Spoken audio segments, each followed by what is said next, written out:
Hello, Peter B. here, aka Drummer Shaman. What I'd like to talk to you today is about intrusive energies and intrusive entities. Intrusive meaning coming from the outside of us because we all have intrinsic gifts and talents and abilities. That's the difference. Intrinsic is within us. Intrusive is what we gather from the outside. So we all have, to whatever degree, fear, shame, guilt, doubt. Those are called hooches in Quechua.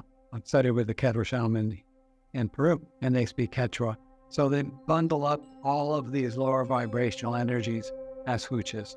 But we all have these lower vibrational energies within us, be it subconscious or not. When we have these hooches within us, they're referred to as portals. And in other words, they're affinities. So because we all vibrate, we're one big vibration, everything vibrates, it stands to reason we attract these hooches when we have the affinities of them, and everybody does.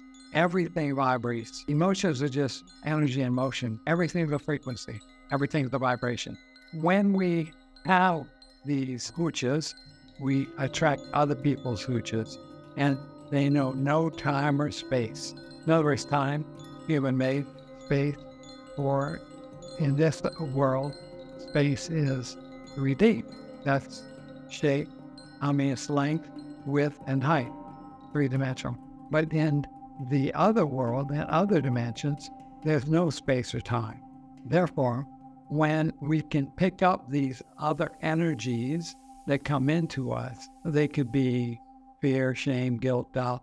But the problem with these other energies, when we have intrusive entities, the problem is this.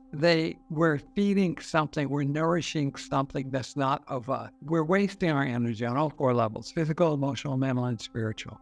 But they cause confusion, and they distract us from being in the moment, and they block us from connecting to our higher selves. They decrease our immune system because we're nourishing and nurturing something that's not of us.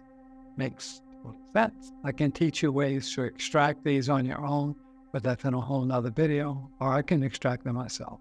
Now, because intrusive energies know no space or time, you can be talking on the phone and pick up an intrusive energy. Now let's talk about intrusive entities. This is the hard thing for me to wrap my head around when I first learned about it 25 years ago. But ever since then, it's commonplace. 90% of my clients have intrusive entities. An intrusive entity is someone who's died. Their consciousness, which is a frequency, needs a place to be in the interim until it finds its way home, until the line of the universe, or whatever you want to call it. Especially if you're an empath, it'll come into you. Like I said, 90% of my clients have this. It's commonplace. But they cause mostly nourishing something that's not of you. So they cause confusion. They cause blocks. Connect to your home spell. They take us out of the moment. The moment is a characteristic of your true, authentic self, that divine one within. Never born, never die. All your gifts and talents and abilities, lifetime after lifetime after lifetime. What it ends up being, distracting you from being in the moment, causing confusion, like you can't make a decision. These intrusive entities. Also, what the intrusive energy does to whatever degree. The interesting thing about it is that, well, for one thing, it takes us out of the moment. And remember, the characteristics of your divine within are love, light, in the moment of service and neutrality.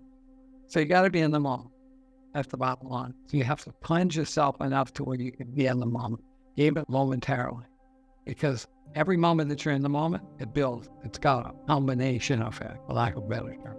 The interesting thing about intrusive entities is that when you get an entity, it's like getting an organ transplant. You know how when you get an organ transplant, you may yearn for the things that the person who donated their organ yearned for. You might not like Chinese food. Then you get this organ transplant and you love Chinese food. You have a yearning for Chinese food. You have an envie for Chinese food, which you never had before. So this was showed to me in several occasions. On one occasion, I was working on this guy who was pretty famous. He's from Alaska, in Covington. I was working on him. Now, these entities have it's a vibration frequency, so they know no space or time. So this one guy, his friend died in his lap. That doesn't mean he has to be close to you, because they know no space or time. But in this occasion, It was right there. And he died, and he was an alcoholic. His name was John, I think.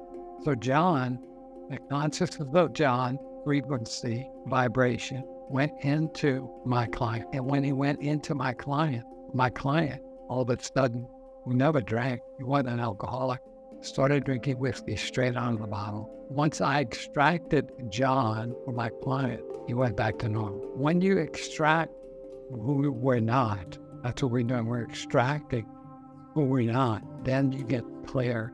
And his inner visionary channels got so clear and much more fine-tuned and honed than they were before. So he had much more intuition. He could read energy much easier. And he was gifted. So this is another reason to be clear and have work done in this regard. I think it's the most important thing you can do. So that is, in a nutshell. Later on in future videos, I'll teach you how to protect yourself from ever getting this. But you have to be clean first. You have to be totally cleaned of intrusive energies and entities. That's number one. So that's a nutshell on intrusive energies and entities. Be kind to somebody. Every moment's a choice and every choice is a moment. So be aware and be kind to someone, because that'll come back. That's the frequency. It's a vibration. It'll come back to you 100 times or 10 times when you invest your energy. Even if you write somebody a letter or like on a Facebook post, that energy is going to come back to you 10 times, maybe even 50 times or 100 times. It's all energy. When you're walking down the street, if you smile at another person and they smile back, that was a nano healing. Why? Because they were in the moment. For that little moment that they smile. And so every choice is a moment, every moment's a choice. So you decide how you want to live. Peace. Be kind to somebody. When you're kind to somebody, it'll expand. Blessings, fulfillment, peace, and prosperity.